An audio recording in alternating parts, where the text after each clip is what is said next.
দেখুন, চট্টগ্রামের খাগড়াছড়ি পার্বত্য অঞ্চলে একটি বিপজ্জনক ঘটনা ঘটেছে, যেখানে দেখা যায় অনেকগুলো পর্যটক ঘুরতে গিয়ে তারা একটি অনেক বড় কিং কোবরা দেখতে পান এবং সাথে সাথে বাংলাদেশ সেনাবাহিনীকে তারা কল করেন এবং কল পেয়ে সেনাবাহিনীর একটি চৌকস টিম সেখানে হাজির হয় এবং হাজির হওয়ার পরে তারা সেই সাপটিকে ধরার চেষ্টা করছেন।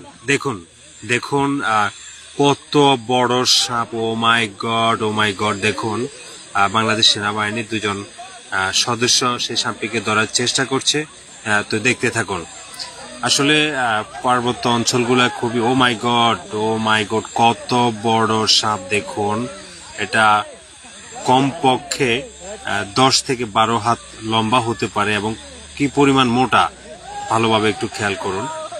যেটা বলছিলাম, পার্বত্য অঞ্চলগুলো আসলে বর্ষার সময় একটু বিপজ্জনকই হয়, কারণ বিভিন্ন স্থানে পানি জমে থাকে, যেখানে সাপরা ভালোভাবে চলাফেরা করতে না পারার কারণে তারা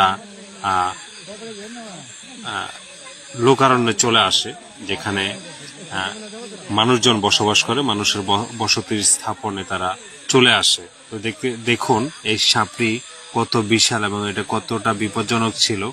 আসলে বাংলাদেশ সেনাবাহিনী খুবই হেল্পফুল। তারা প্রত্যেকটি কাজে মানুষকে এমনভাবে সহযোগিতা করে যেটা আসলে তাদেরকে ধন্যবাদ না দিয়ে পারলাম না। দেখুন, পার্বত্য অঞ্চলে আসলে সবসময় তাদের এমন সহযোগিতা থাকে এবং তারা মানুষকে এভাবে সহযোগিতা দিয়ে যায়।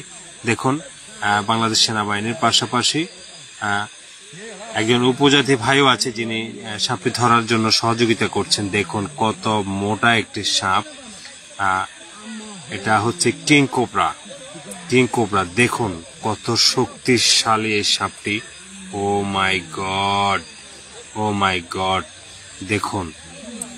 দেখুন কত বড় এই সাপটি! ও মাই গড!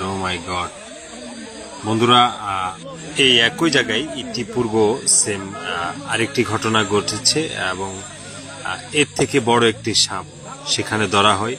একবার ভাবুন তো, এই সাপটি যদি আপনার সামনে পড়তো তাহলে আপনি কি করতেন? চিন্তা করুন। এমন সাপের হাত থেকে আসলে বেঁচে ফেরাটাও খুবই মুশকিল। শেষ পর্যন্ত সাপটিকে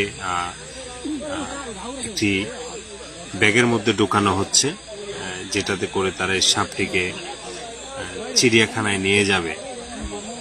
প্রাণী সম্পদ অধিদপ্তরের অধীনস্থ করে দেবে এই সাপটিকে। দেখতে থাকুন।